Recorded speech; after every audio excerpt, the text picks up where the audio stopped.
afternoon and welcome to the Columbus Metropolitan Club. I'm Doug Buchanan, the Editor-in-Chief of Columbus Business First. I'm also a proud member of the CMC Board of Trustees. For today's forum, we'd like to thank WOSU Public Media, the Columbus Council on World Affairs, the League of Women Voters of Metro Columbus for partnering with us on today's program. Let's have a hand for today's sponsors.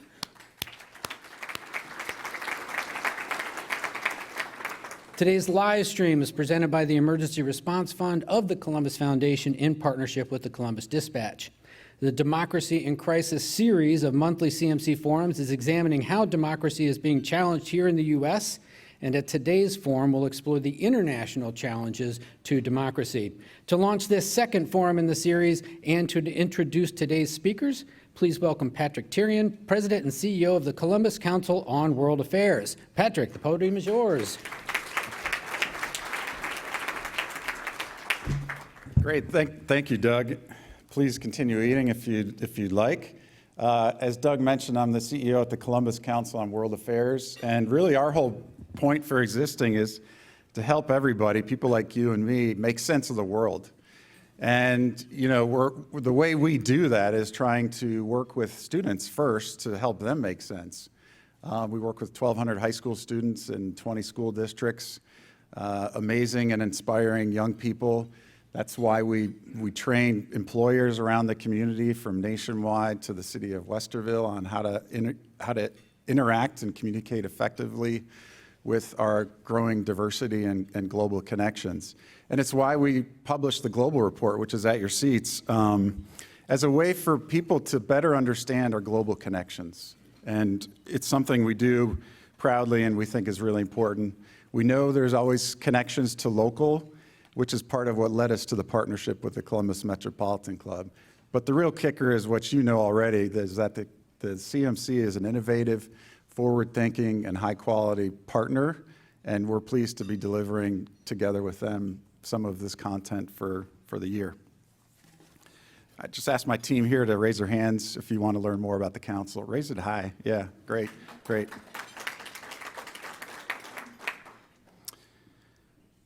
So I'm privileged to introduce today's expert panel, who will be shedding light on the important issue of extremism as it relates to democracy. Something that we see, as locally as in today's dispatch and as globally as the war in Ukraine. I do want to note that one of the people that was originally listed is home with illness. Dr. Laura Dugan, so you won't have a chance to hear from her today, although she sends her regards. But you will have the benefit of hearing from these panelists, all of whom are from The Ohio State University. To the farthest end there, Dr. Christopher Gelpi, who is the director of the Mershon Center for International Security Studies and professor of political science. Next to him is Victoria Gurevich. She's a graduate student in political science. And we have one more that is not, where's Dr. Payind? There he is. The one I've known the longest. And as my team says, you miss things sometimes. Sorry about that, Dr. Payind. I've known Dr. Payind for a long time, and he's always our go-to around topics around the Middle East, particularly around Afghanistan. Dr. Payind has been the longtime director of OSU's Middle East Studies Center. And our host, Mike Thompson, the Chief Content Director of News and Public Affairs for your WOSU Public Media. More details about the program is in your flyer. And Mike, let's kick it off with some good conversation. Thank you.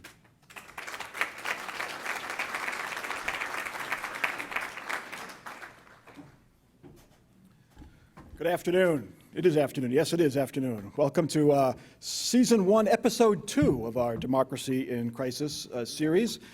You can binge it later after we're all done, and we've solved all the world's problems, I'm sure, on the YouTube channel. In this series, we do hope to shed light on the polarization that we're all experiencing right now, find out what's behind it, what its roots are, and with the hope of trying to figure out how to solve it and how to bring us together. In our first episode, we heard from Michael Tomasky, and he reminded us that we have pretty much always been polarized. And political extremism, while rare, thankfully, has also been a constant in our nation's history. Extremism on the right, of course, has been dominating recently, but the practice has a long bipartisan history. Those on the left were responsible for eco-terrorism. The Weather Underground of the 1970s bombed the Capitol and the Pentagon. In the past few years, we've seen violent Antifa protests and more recently attacks on pregnancy centers around the country. On the right, of course, we can point to 4,400 Americans who were lynched from the mid-1800s to the mid-1900s. There was the Oklahoma City bombing, attacks on abortion providers, racially motivated mass shootings in Charleston, Buffalo, and 3 years ago today in El Paso, Texas. And of course, the attack on the Capitol on January 6th of 2021. So we'll try to understand why all of this happens, both here and abroad, and what we can do to try to stop it, ideally. So let's start with some definitions. Dr. Gelpi, what is an extremist? Oh boy, what is an extremist? I mean, I think what is extreme actually varies based on the context of the sort of political opinions in a particular country. So things that are extreme in the United States would not be would be viewed as extremist in the United States, would not maybe be viewed elsewhere as extremist elsewhere. But I think in terms of thinking about the threat to democracy, I would say the important thing about extremism is that it undercuts the sort of due process of democratic procedure. And in particular, I think, at least in terms of the research that Victoria and I are doing, we're especially interested in the use of violence to subvert a democratic process. So that's the kind of extremism that we're most concerned about here, and that I think, you know, if you're thinking about what's a threat to democracy, that's the kind of extremism that I would be most worried about. Dr. Payind, one man's extremist is another person's freedom fighter. That is true in many cases. Well, let me now, in Arabic word for extremist is ghulu in Arabic. In Farsi, the Persian language, it is ifrati girai. What does it mean that an extremist is the one, either a person or a group or a state? Because extremism could be acted by individuals, by groups, and by states, and by empires in many cases.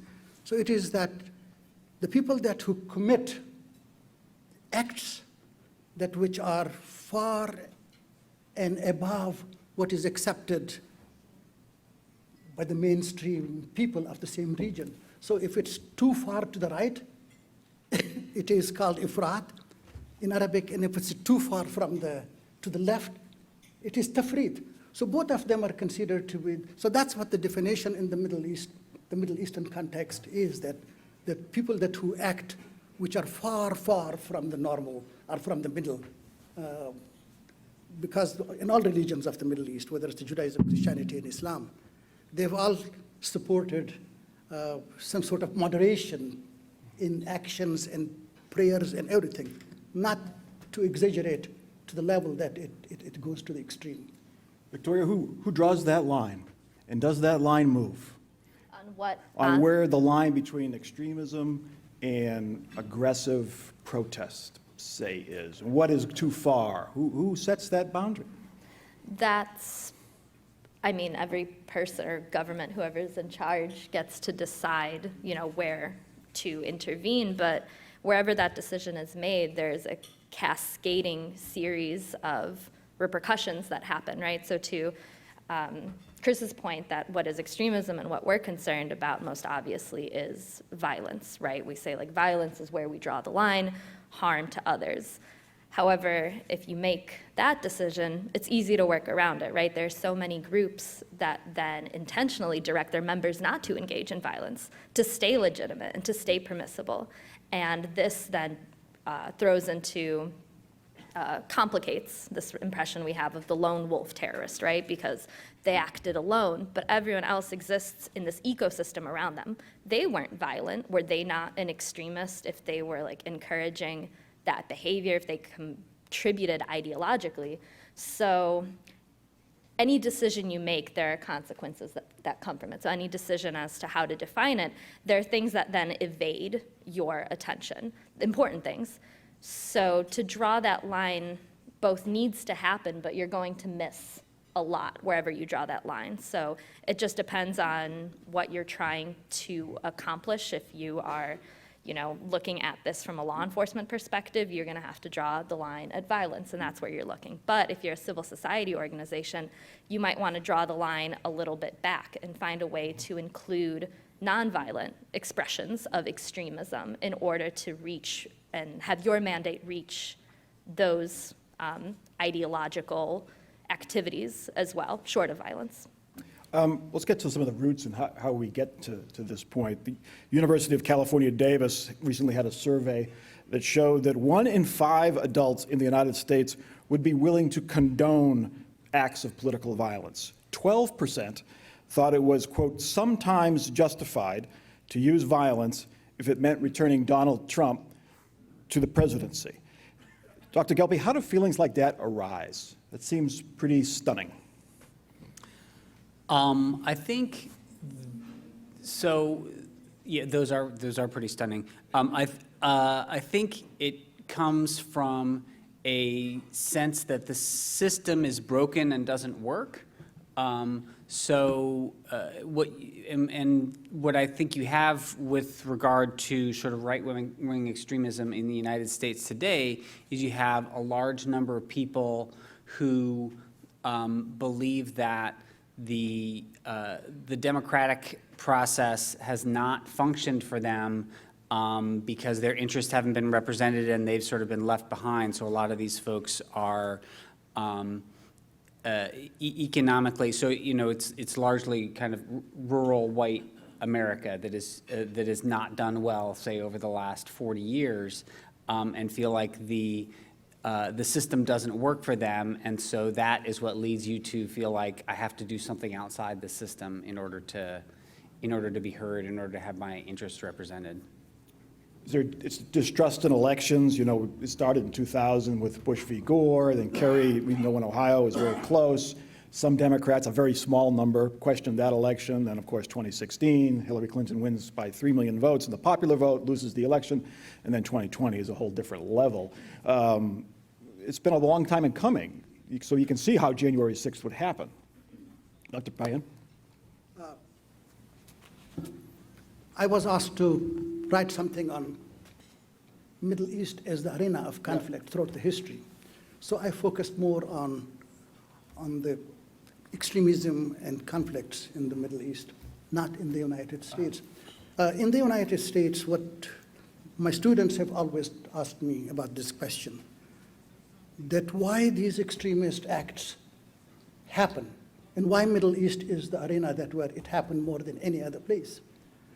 So it depends on if the United States will be the same as it is the Middle East. Different religions, different ethnic groups, so there is always the possibility of differences between different groups. But the United States is not, it's much different.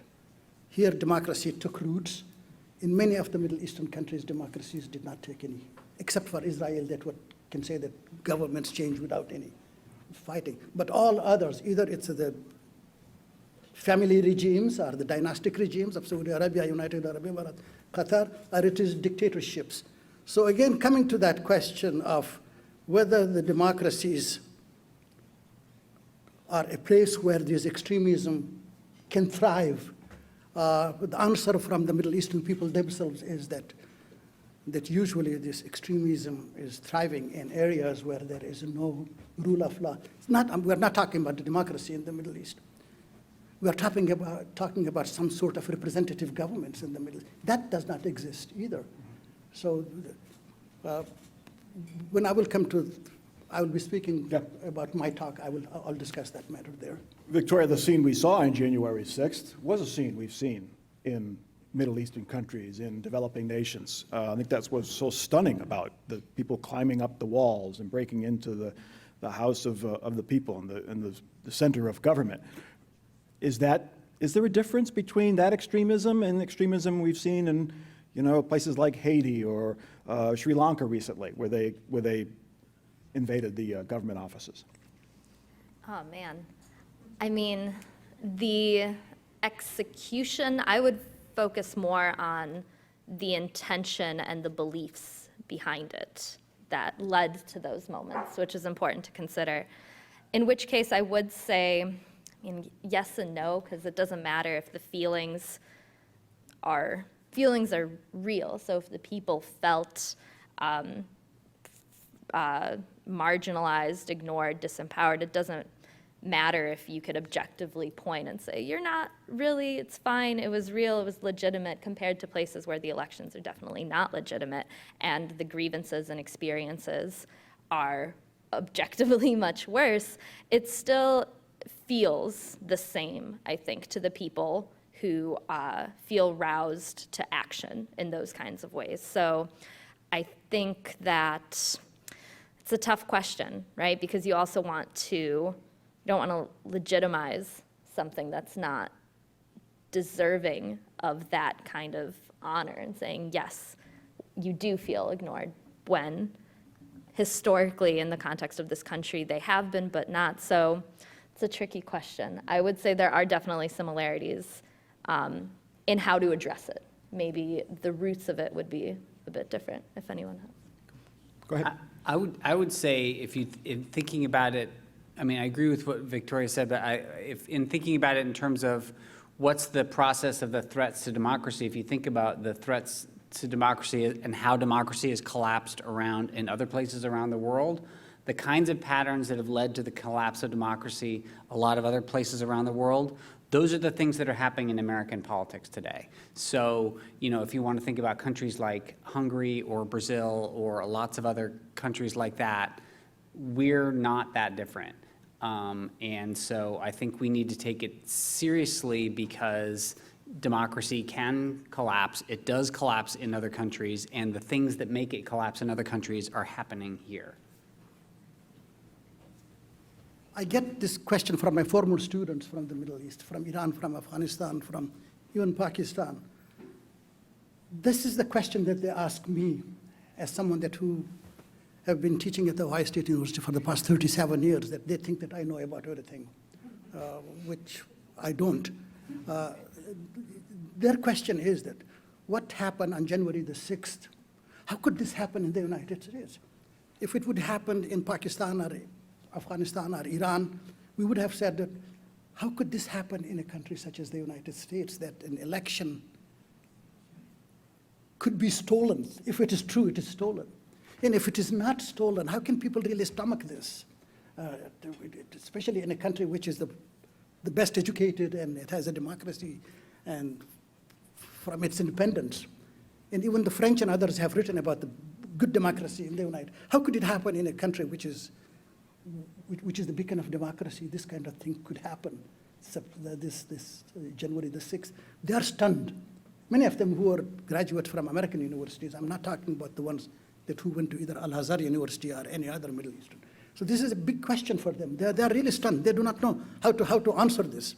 And we from this end also have difficulty really explaining to them that why this happened in the United States. How much of it is the media? We've really fragmented. We're all watching certain things. There's so many choices, so we gravitate to channels, to platforms that fit our worldview or our national view. You hear it on the testimony before the January 6th committee. Some of the folks who participated in January 6th now have regrets because they felt like they were lied to. But at the time, they thought it was true. How much of that is behind this extremism?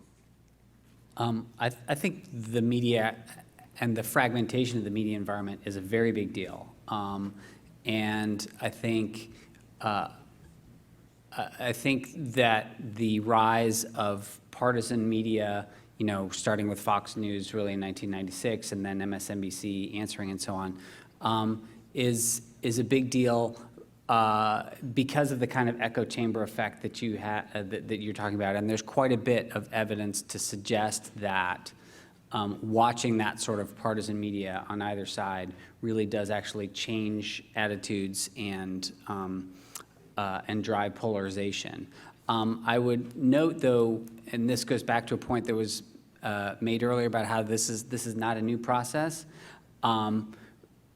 The shift away from broadcast media, where you have the public interest clause for being able to use public airwaves, the shift from that to online, right, gets rid of the need for there to be a public interest function for news, and that is what creates the big shift beginning in the mid-1990s. However, I would say America has survived this before, because our media environment right now is not that different than our media environment 100 years ago from now. If you look at newspapers from the late 19th, early 20th centuries, super partisan. With that said, the politics of the 1920s were pretty rough, so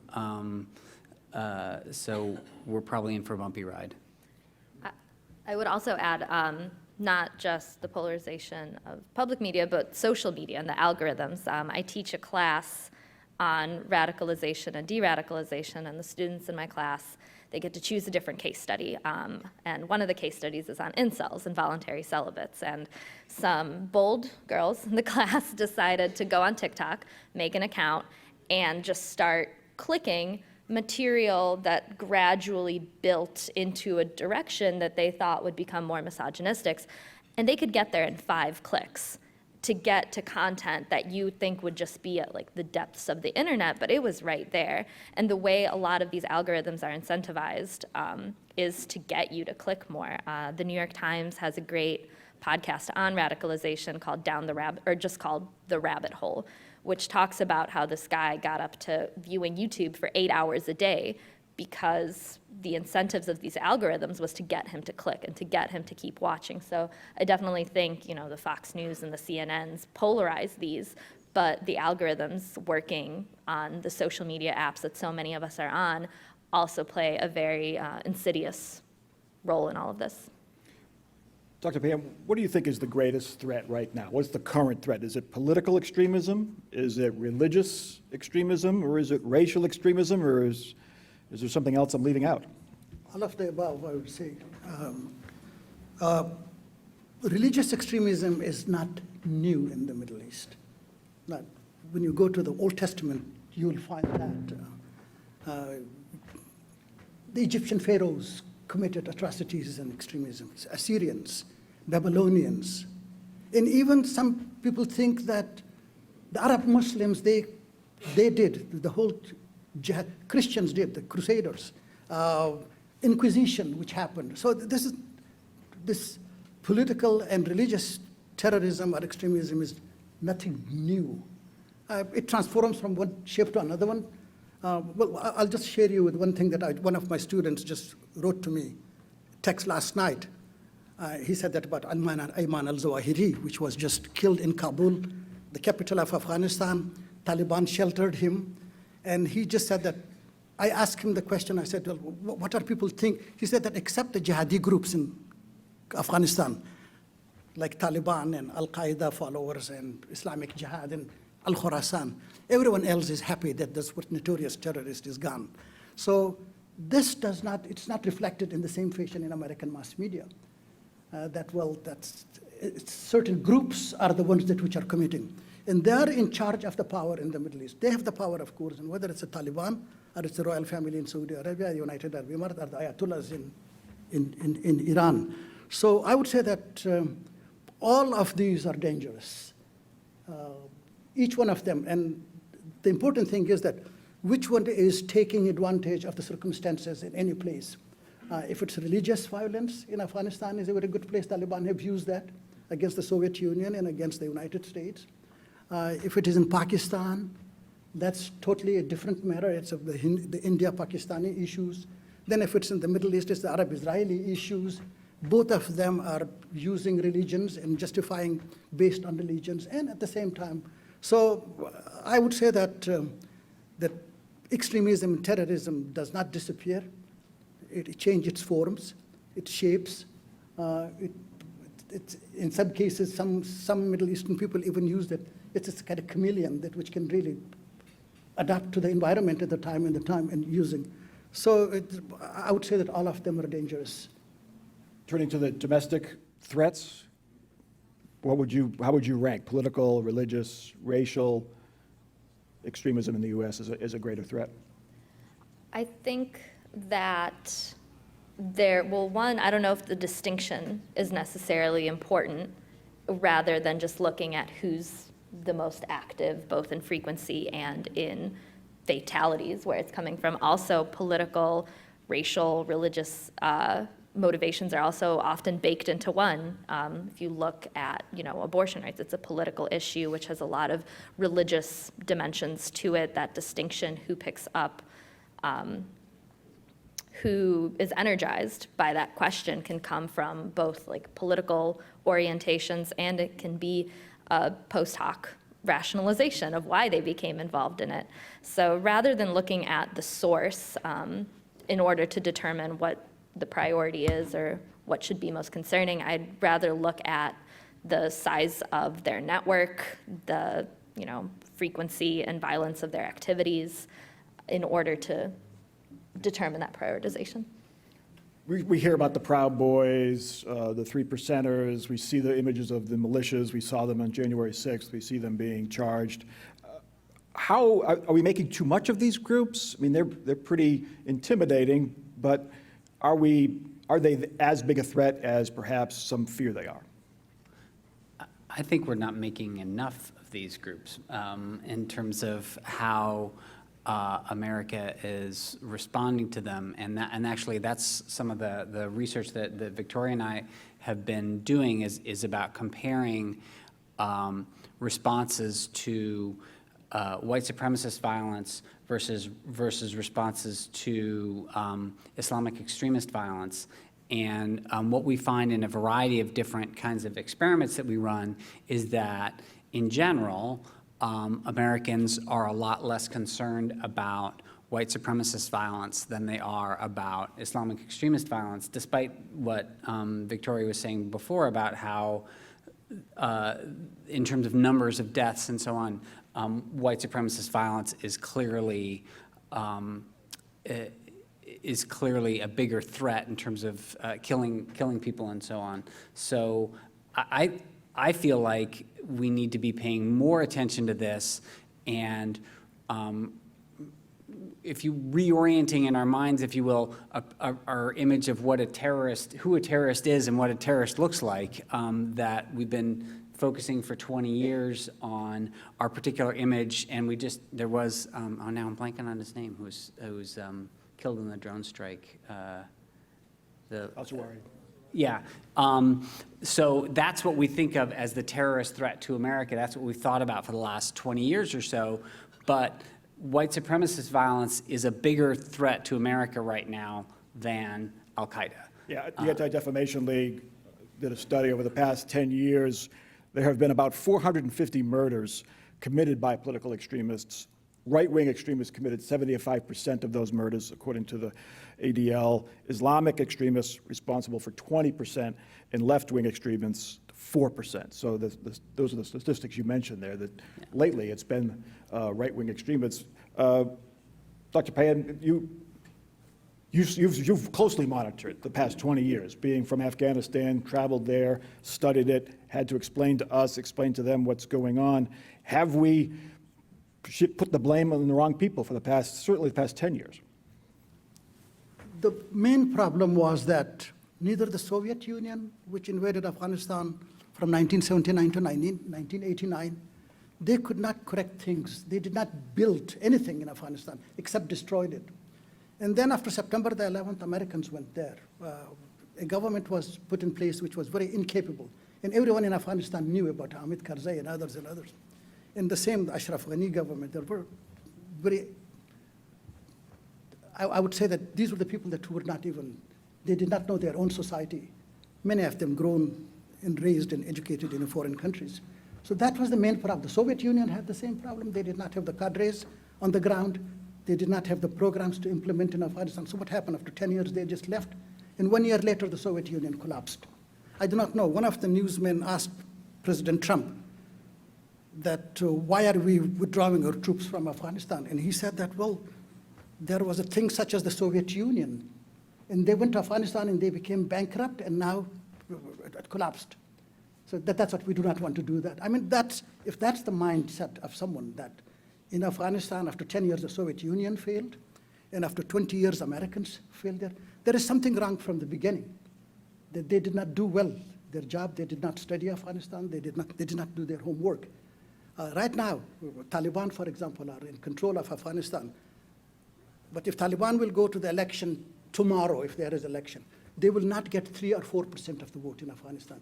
It is the power of coercion in weapons and others which are supported from either the radicals, Islamists in the Middle East, or in Pakistan. Taliban will not be in control of Afghanistan if it would not have been. One of the things that Americans did not do, they did not pressure Pakistan to the level to prevent Taliban. The Taliban headquarters are in Pakistan, and they get weapons from there, whether the charities or religious endowments from the Arab-rich countries. So the problem, the Soviet Union faced the same problems. Americans face the same, and Afghans have their own problems.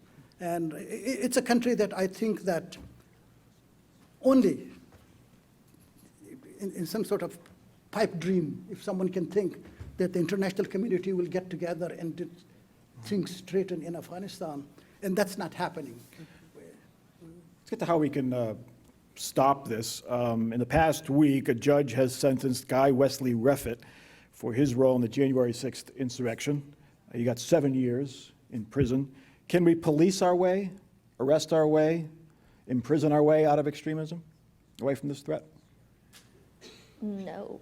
That's a trick question. No, I mean, I think that's definitely a component of it, but U.S. law enforcement is hampered by the different ways to designate foreign and domestic terrorism. So there is no domestic terrorism federal law. And that means that you can't intervene left of boom. You need something to have, boom being the moment of the violence, whereas with foreign terrorism, you can charge people with materially supporting. There are all these other, and I'm not a law student, but as I understand, there are all these other avenues for intervention, whereas for domestic extremism and domestic terrorism, you don't have that recourse. So you really have to wait for something to happen. But then this circles back to what is extremism. Law enforcement can then only intervene with the violent offenders. There are plenty of groups, both currently and historically, that direct their members not to engage in violence. Don't do anything. We need to present a non-violent, legitimate position for people to see us as viable. So policing is definitely a component of it, which has actually its own problems involving the FBI and sting operations. Trying to police your way out of it usually involves setting people up to do something which is then coercive, and they don't get convicted anyway. These were the Gretchen Whitmer kidnappers.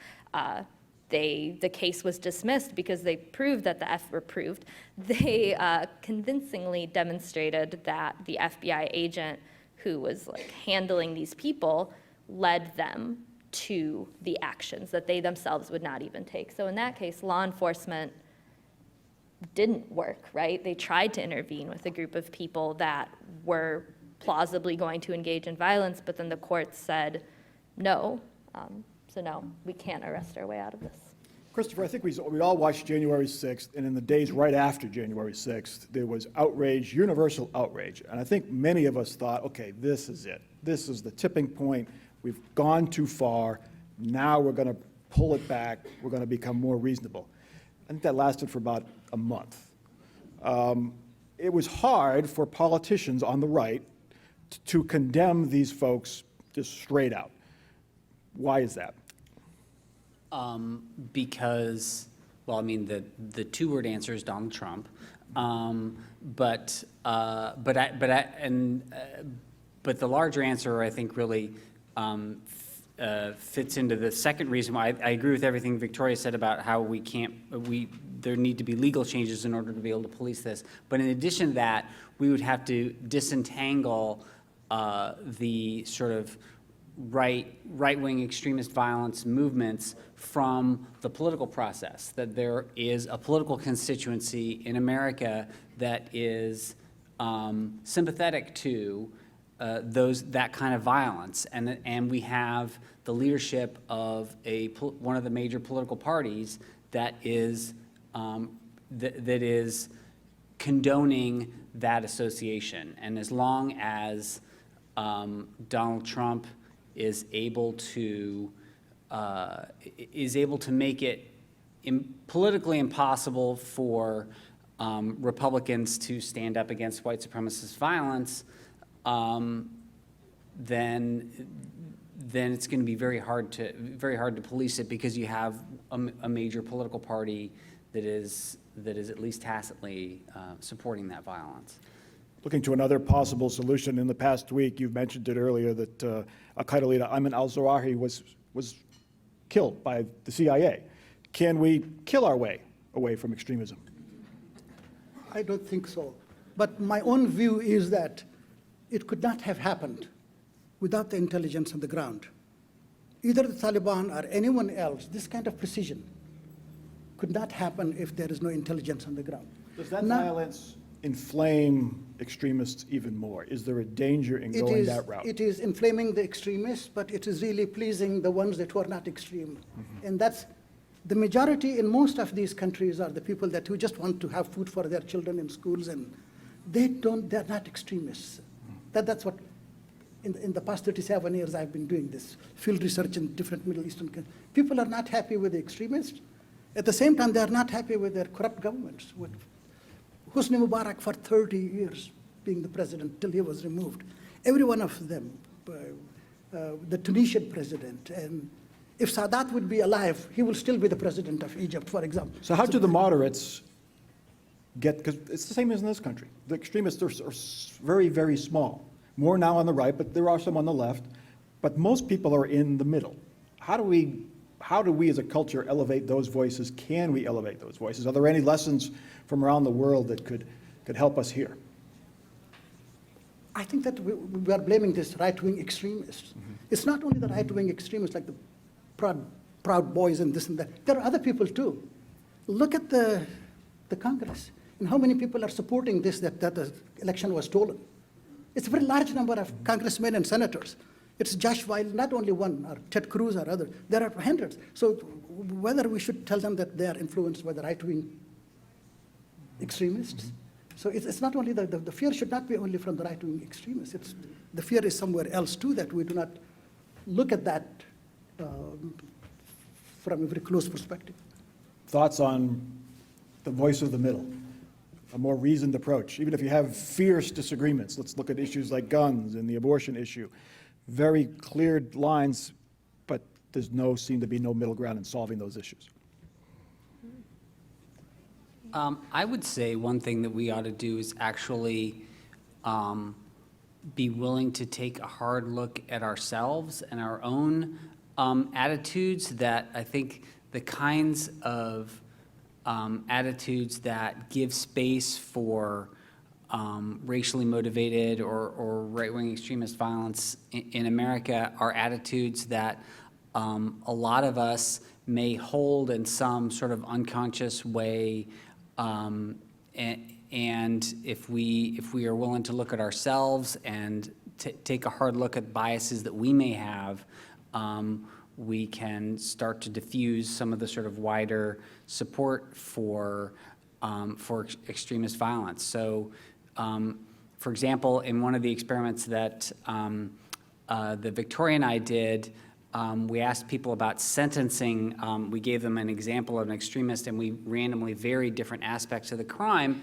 And what we found was that that white extremists were not punished more if they actually carried out their terrorist activity and killed people, whereas somebody who's labeled as a non-citizen or somebody who's labeled as Muslim was punished, was about twice as likely to get the death penalty, for example, as a recommendation. So, and this is something that existed. This is not just in the Republican Party. This was across a large sample, and actually, you might think that youth would get us out of this, but unfortunately, we replicated the study among Ohio State students, and I'm sorry to say that Ohio State students did the exact same thing. So there's a much wider spread sort of set of racial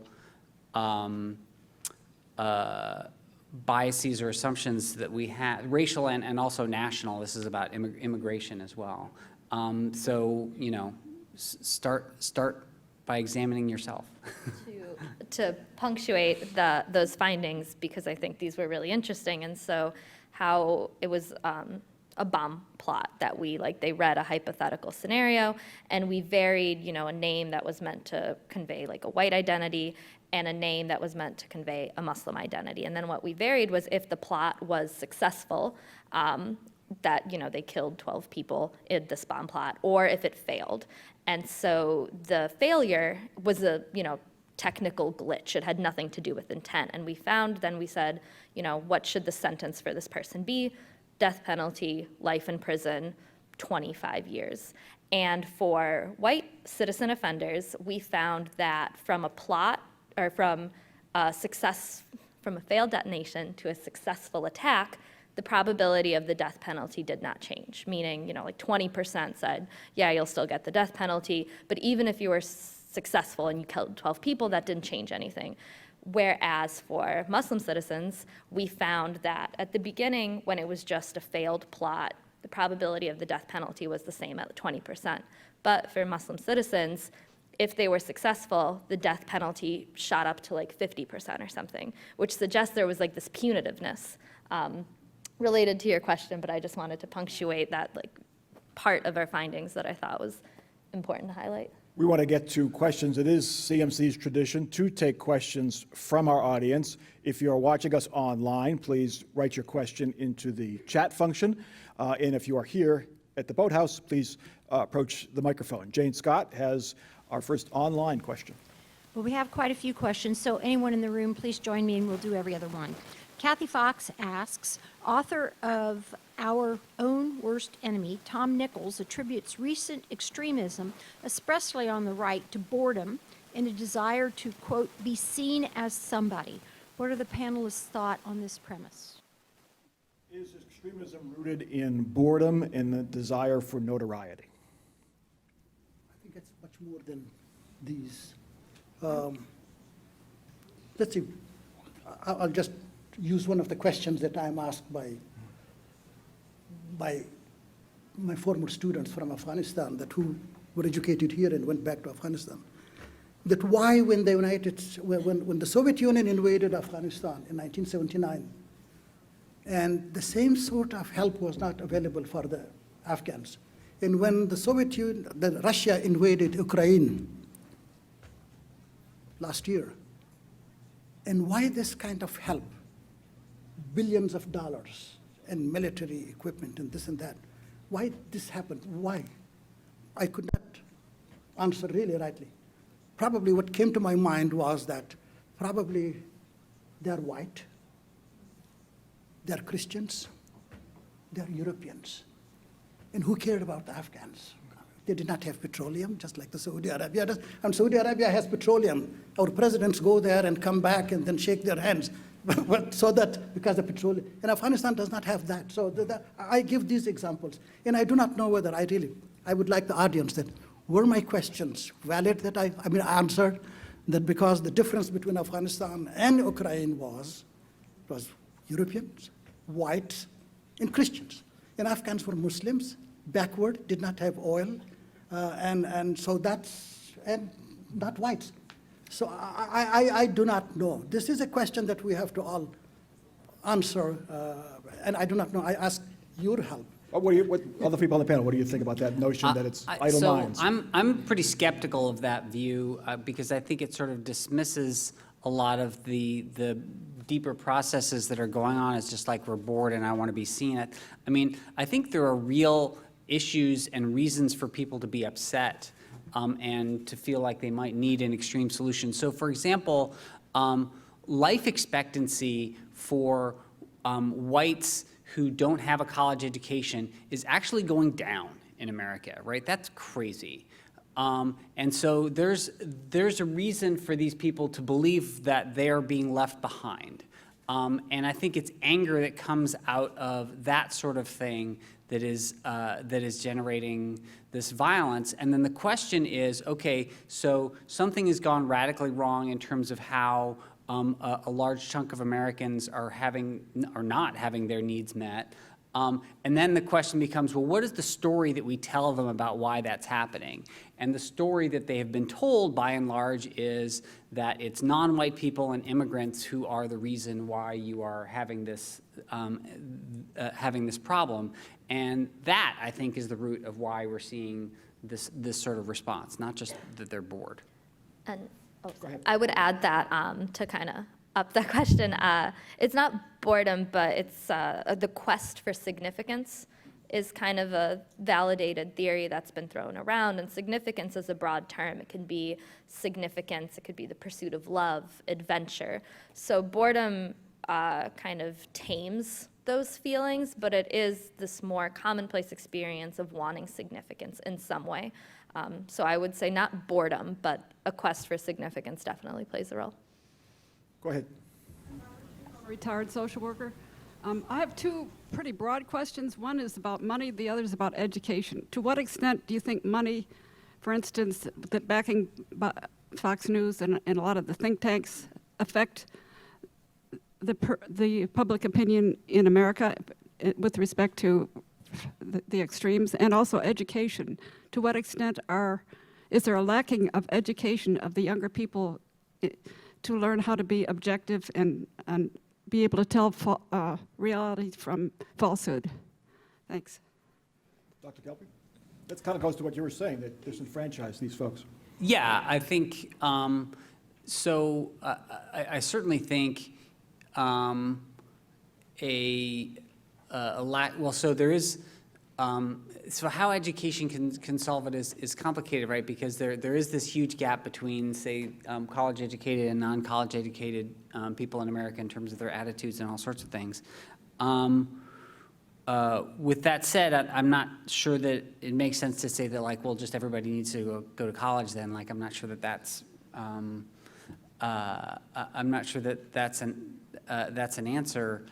The other thing I would say is, while as an educator, I have to say that education is wonderful, but the fact that we found some of these kinds of biases that Victoria was talking about when we did this at Ohio State, and I love my students and I think they're very bright, but that doesn't mean that these sorts of biases don't exist. So I guess I'm not sure that just saying let's educate people more is gonna do it. Another question from the audience? There's a similar question, so I'm going to combine them. Isaac Bean, if violent political extremism is inherently negative, how do we square the Revolutionary War and the creation of our country through that avenue? How do we determine when it's acceptable? And Rich Needles has a similar question. What are examples when extremism has been good for society? For example, where the anti-slavery people, abolitionists, good for society in the 19th century? Who wants that one? Go ahead, Victoria. Sure. I think in that case, it's important not to just look at the word extremism or the word that it was radical, but rather the means that those activities were directed towards. And it's about rather introducing and securing more rights versus taking them away. And I think that's the greatest difference between the radical and extremist trends we've seen in history, is that usually if you look at the suffragettes, if you look at the Revolutionary War, putting aside the meat tactics of if it was violent or not, that's not necessarily important, but rather what their aims were. And it was usually the expansion of rights or securing more freedoms, whereas now the trends we're seeing with far-right extremism, it's about taking liberties and rights away from people. And that is the most important, I think, distinction between the use of the word extremism throughout history. Dr. Payind? Yes, an Egyptian sociologist by the name of Saduddin Ibrahim. He was educated in the United States and he was a very prominent person, and he criticized Hosni Mubarak when he was the president of Egypt. So he was imprisoned. And most of us wrote letters about him, and so all sorts of that was a violation of freedom of expression and this and that. So finally, this guy was released. According to him, that what motivates these extremists in many countries, and he especially focused on the Middle East, that in the absence of free press, in the absence of representative governments, in the absence of distribution of wealth, and it's like the corruption, which really, and then the longevity of each one of these presidents and dictators from Saddam Hussein to, so he said, what is the other alternative left for people? It's only they're gathering in mosques, in homes, and that's what were the radical, this Ayman al-Zawahiri, he was born in a very wealthy family of doctors and lawyers, and he was trained as a surgeon. And he was radicalized by this, especially, he's an Egyptian, an upper class Egypt.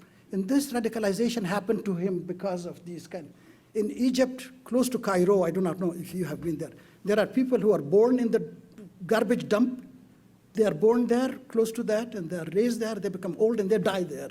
So that sort of thing, and the presidents for 30 years, 40 years, each one of them. So he gave all these examples. This is Saduddin Ibrahim. I'm not I'm a social scientist, but not a sociologist.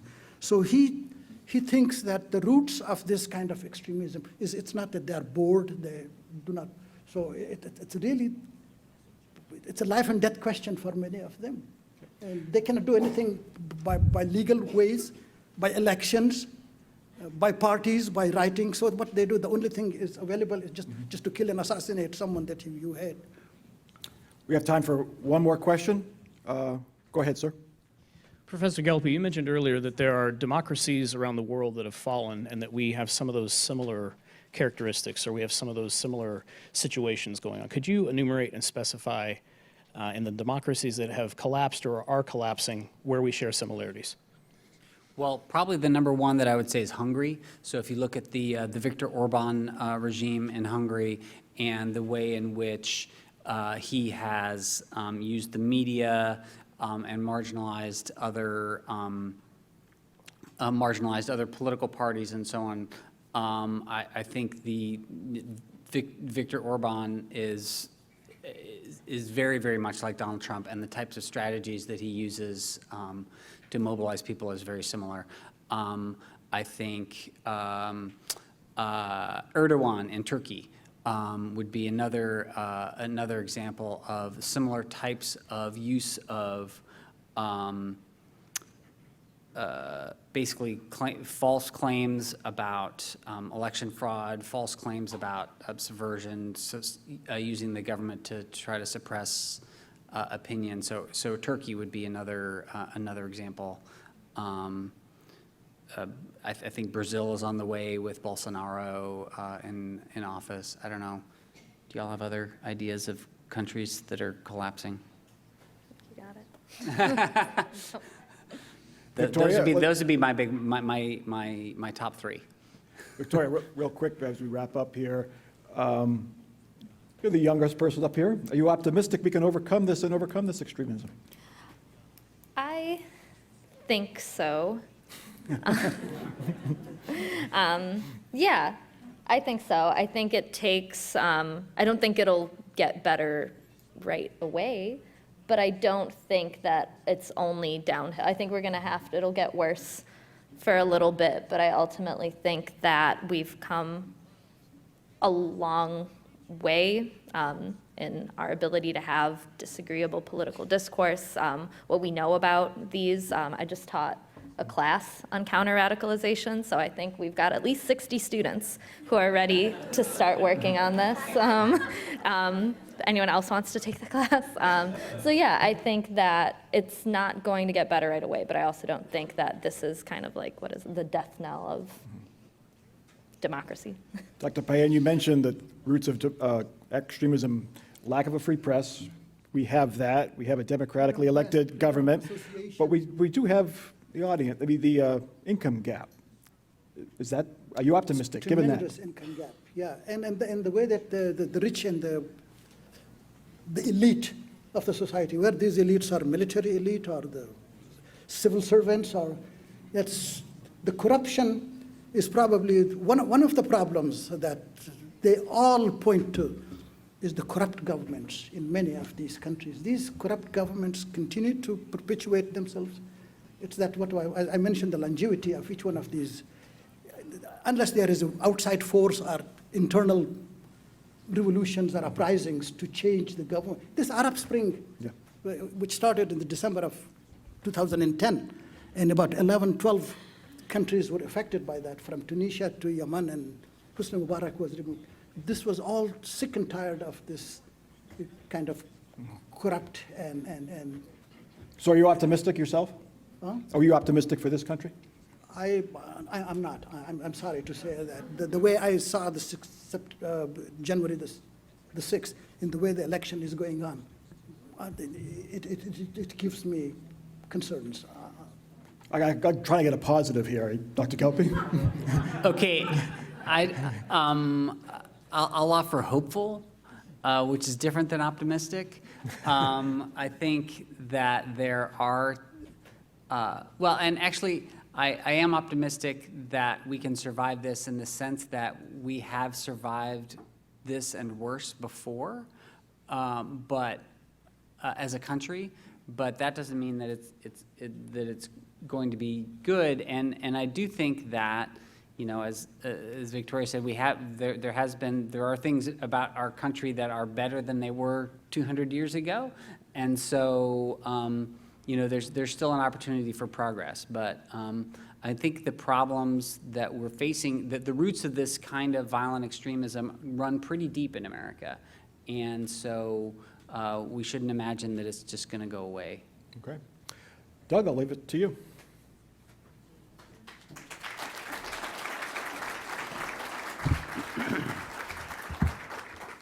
Okay, well, I hope you found today's forum more encouraging than our panelists. I'd like to thank today's partners, WOSU Public Media, the Columbus Council on World Affairs, and the League of Women Voters of Metro Columbus. Also, thank you to our online virtual seat patrons and the Emergency Response Fund of the Columbus Foundation for presenting our live stream in partnership with the Columbus Dispatch. Our special appreciation for today's speakers, Christopher Gelpi, Victoria Gurevich, and Alan Payind, and our host, Mike Thompson. Please give them all a hand.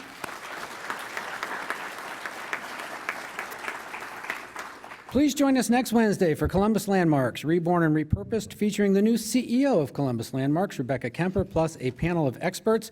Thank you all for joining us. We couldn't do this without you. We look forward to seeing you next week. Have a great day, everybody. Thank you.